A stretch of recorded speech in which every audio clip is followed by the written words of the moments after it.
Anyway, I digress. So, listen, guess who we got here? And I can't believe, I had to beg her and plead with her and then beg some more. But my first guest is the author of Weeping Willow, a collection of short stories, and now she's working on another fantastic project. She's created and developed her very own magazine titled Dream Speak. It's a literary magazine. So without further ado, please welcome my good friend, Miss DeDe Lott. What's going on, lady? Hey, Clark. Thanks for having me. The thing goes well. How you doing today? I'm great. How are you?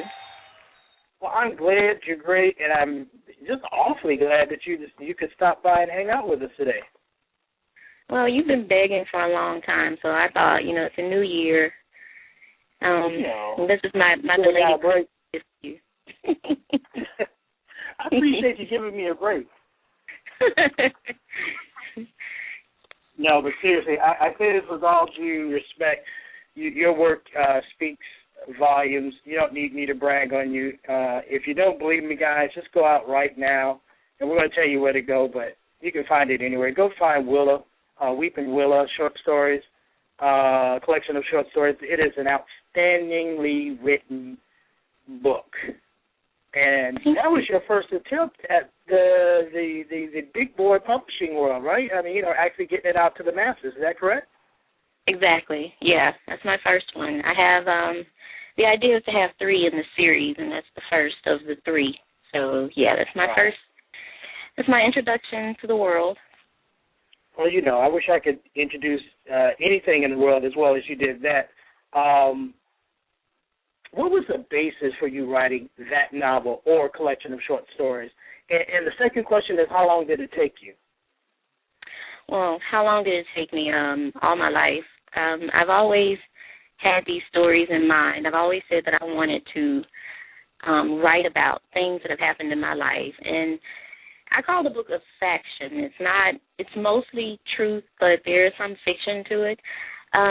But all my life I've had the stories in mind, and it took me really to get up the nerve to put it out. It took a good 2-3 years just to get the nerve to put it out because it's such a personal collection of stories. Even those that have fiction in them come from a real place. So the basis of the reason I wrote the book was because I just wanted to leave my mark on the world. And I felt like my story, things that have happened in my life or to people that I know, I felt like that was a story that needed to be told because it was, something real that I couldn't really find out there in the world. So I just wanted to put it out there. Well, for those who, obviously I know your story, having read the book, at least the part that you allowed us to be part of it.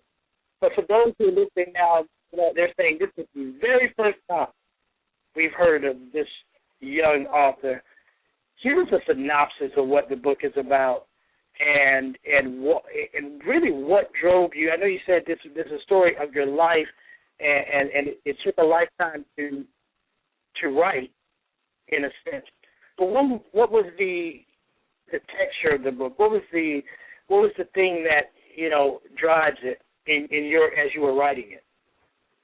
The thing that really got me to the point where I wanted to actually get it out there was losing my mom because the stories have always been with me, but it was something about losing her and just feeling so lost and so broken.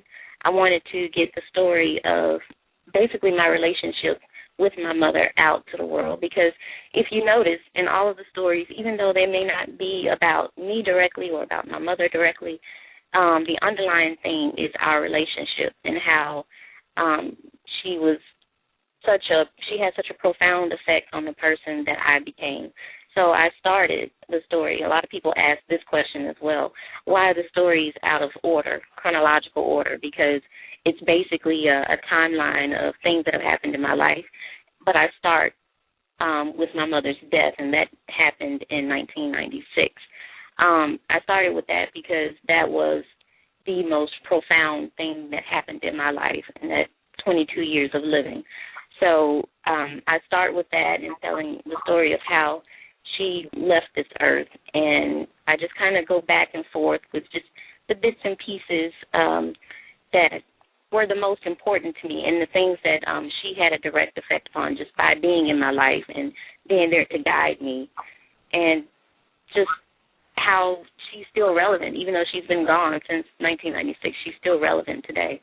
I have a lot of people who don't even realize that my mother has passed away because I talk about her so much in the present and in the here and now. And then they read my book and they say, oh, my God, your mom passed away? It's like, yeah, a long time ago. So I guess you could say that it's a nod to those single moms who are doing a damn good job of raising children.